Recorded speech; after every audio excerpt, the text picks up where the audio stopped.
bây giờ lu có ít lì vẫn thích có bay nhà bay giờ Kansas City nào bay mua lịch sử thế này là cho nó thành ra sẽ được tôi nói như cho là cứ cho ti cho phong cho gì nhau bay giờ nó sẽ giờ là bay cứ sợ tàu ấy bay bờ bay cứ tôi một lịch sử ok có lịch xong lâu giờ phải giờ chúng bay một sao ở trên nữa mua cái cái cái gì đó, những cái này có nhiều là ăn được cái gì cũng này cũng này thì mà đây cũng ổn à.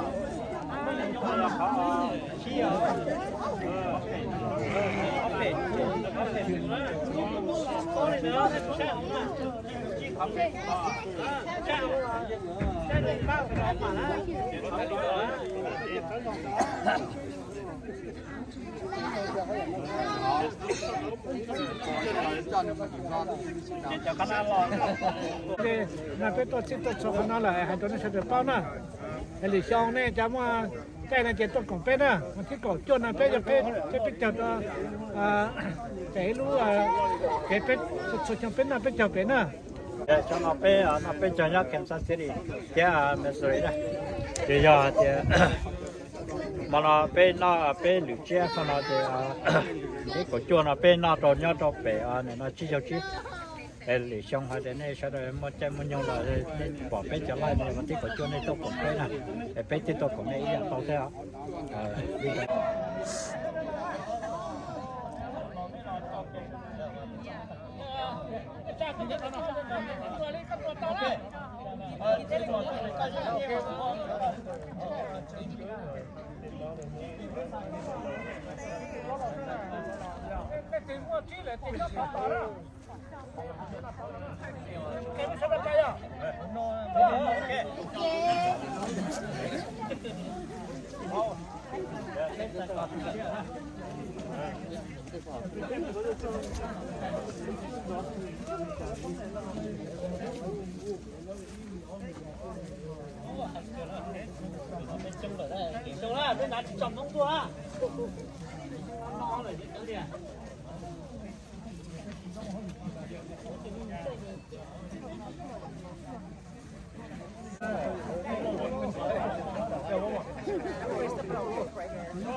ăn được xa rồi bé nè.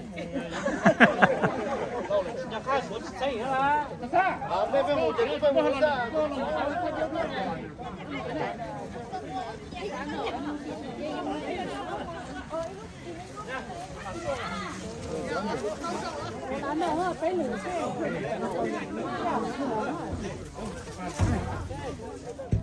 như cái tu dây này nếu mà la cái một chỗ tu con đá thế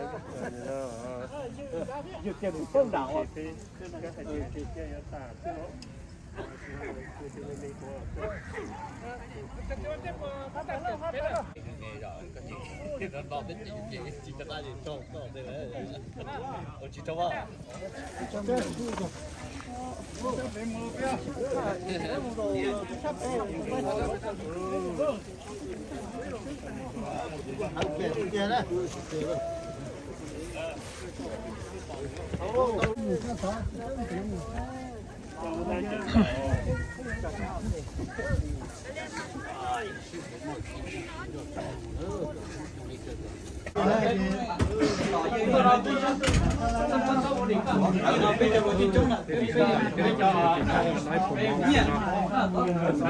Đây nhỉ chả, tôi tao sai.